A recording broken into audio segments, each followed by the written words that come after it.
Well, joined by the chairman of Matchroom Sport, Eddie Hearn. And It just makes me sound a bit old. What do you want to be? Chairman. Hey, the job for The you. geezer from Matchroom Sport. We're joined now by the geezer from Matchroom That's it, Sport sounds on the much banks of the better. Thames in Tower Bridge. It's a nice setting, Eddie. It's I'll give lovely, you that. isn't It's it? great, Yeah, amazing, beautiful. First things first, it's going to sound a bit odd because we are here and we know why we're here, but we've just heard from the Savannah Marshall card, if you like. We've heard from Claressa Shields, we've heard from Michaela Mayer. Now you've got one in the fight, of course, in the shape of Alicia Baumgartner. This is a big deal, this fight, isn't it? I mean, obviously there's the main event, but that sits below it as well. Yeah, Some fight. personally, I was a bit disappointed that fight wasn't main event in America. You know, two Americans that really talk a lot. Great news for the card, by the way, but, you know, Mayer is a big star. Baumgartner, I think, is a big star. It's a really good fight. It's a 50-50 fight. Baumgartner's very dangerous. We saw that in the Harper fight. Mayer is very well-rounded. She's technically very solid as well. Very good fight. So I think maybe the last of her fights actually at super feather, because she's a big super feather as well. And looking forward to that one. And obviously behind Alicia Baumgartner all the way. I always say fight camp done wonders for women's boxing, so Yeah. you've got to take some of the credit for that, yeah? Which you will, yeah? Obviously, I'll take it all. Not some of it. But does it, does that show, you're willing to put Baumgartner on that card, that you're willing to put the fighters on? If that's the show, and that's you're not scared of putting fighters on other shows? We always, it's all about the deal, Crolla. It's all about it for the just fight. makes sense. You work with Yeah, us, of course. it's like, at the end of the day, she got offered an amount of money that I could not believe, right? That's it, So, yeah. and we were taking it at half the money. Yeah. We were taking it at half the money. Yeah. Sorry, Top Rank. You know what I mean? And it got to a point, she's making probably double what Mayer's making, because they wanted it so bad. We made Taylor Serrano, we put pressure on everybody else, like ESPN and Bob Arum, to do something to look like they actually want to support women's boxing. And then they paid up. Sweet. I mean, it's amazing for women's boxing. So- And you've got Ramla Ali standing behind us. You've got so many great young female fighters coming through. This is another great card. I believe this card is all females. I was going to ask, how do you feel about that? Problem is, if I say something negative, people think I'm criticising the card. About 3 years ago, I had the idea to do an all-female card, right, on International Women's Day. Yes. I went to Katie Taylor and I said, you're going to headline an all-female card on International Women's Day. And she went, not in a million years. And I went, why? She said, because that's not what it's about. It's not about male and female, it's about equality. Boxing. It's about women being part of big male shows and vice versa. Like if you go back to Taylor Serrano, the co-main event was Liam Smith against Jessie Vargas, which was actually a headline event on any other show. So I don't disagree with it, but that was her response, that it's not about all women. It's about, but it's still a good celebration of women's boxing, I feel. I think it's a good card. What about Katie? Have you spoken to her recently? What's the plan? Yeah, look, with people talking about maybe a crossover fight with Holly Holm or Cyborg. There's other fighters, world champions as well. Choi, who's down at super featherweight, could be an option. Disappointed we couldn't make the Serrano rematch, but she wanted another fight before she considered that.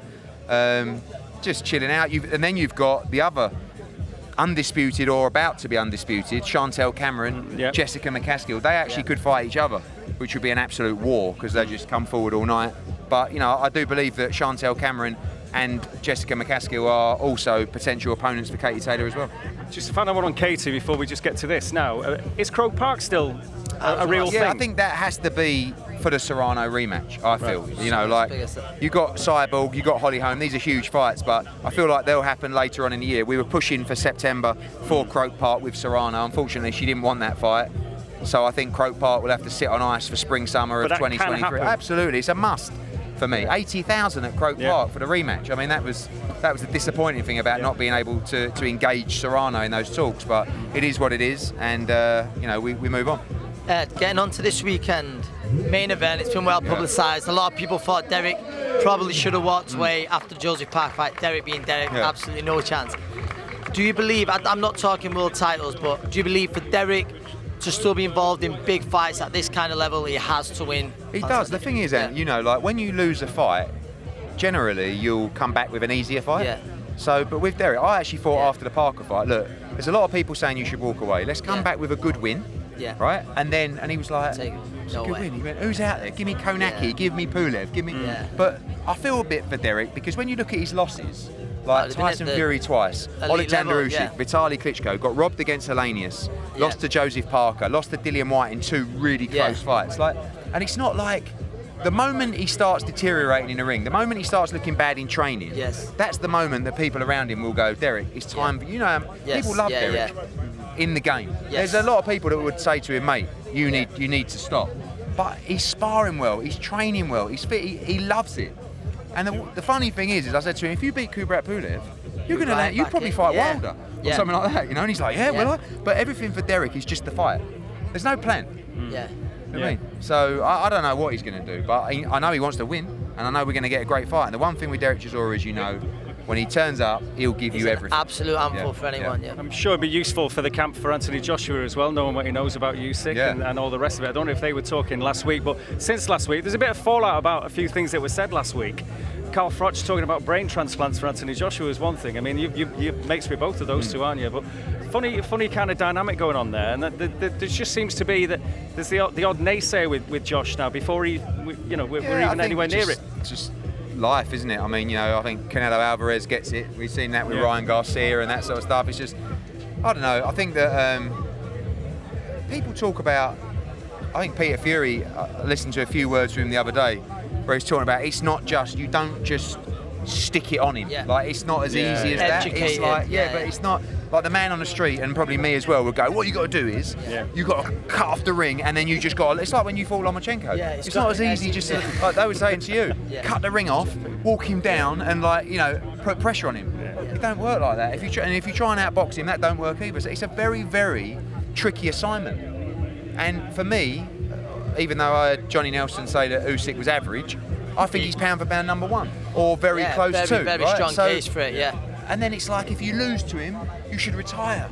You know, when he lost to Usyk the first time, I had people in the sport saying to me, AJ should retire, really. It's like, bloody hell. Yeah. It's 115, 113 on some cards. I had it by 4 rounds, but either way, like, he still won 4 rounds. It wasn't a whitewash, I don't know, and he fought a terrible fight. So I think just people in this sport are very quick to jump on people and say, whereas really we should be applauding him and saying he's another one where he could have taken an easy fight for 10 mil, you know, a couple of nice little tickle overs. Just 10 mil. I don't know, but you know, or probably more, to be honest with you. We know boxing Twitter never lies, and we're seeing a lot of rumours now about a huge fight that's been made that'd be coming to DAZN. How close are we? Conor Benn, Chris Eubank Jr. I don't know which way you'd say I've had a lot of. Is it still in talks? Not really. I mean, look, Kalle Sauerland's been in Australia. Look, it's the biggest fight in British outside of Fury, but it's not. It's massive. I can't tell you that we're here negotiating here. I've had so many calls from journalists saying, we've heard it's imminent. It's definitely not imminent. So it is boxing Twitter. It's boxing Twitter, but that fight. Of course, it's a one-off that you could make if the weight was right, if so many things were right, but not yet. We're working on other fights for Conor Benn. Whether there's a conversation with Colla about Benn-Eubank, of course, would be massive, but it's not. At the moment, we're focused on the welterweight division and a route to the world title. Just a quick couple to wrap it up.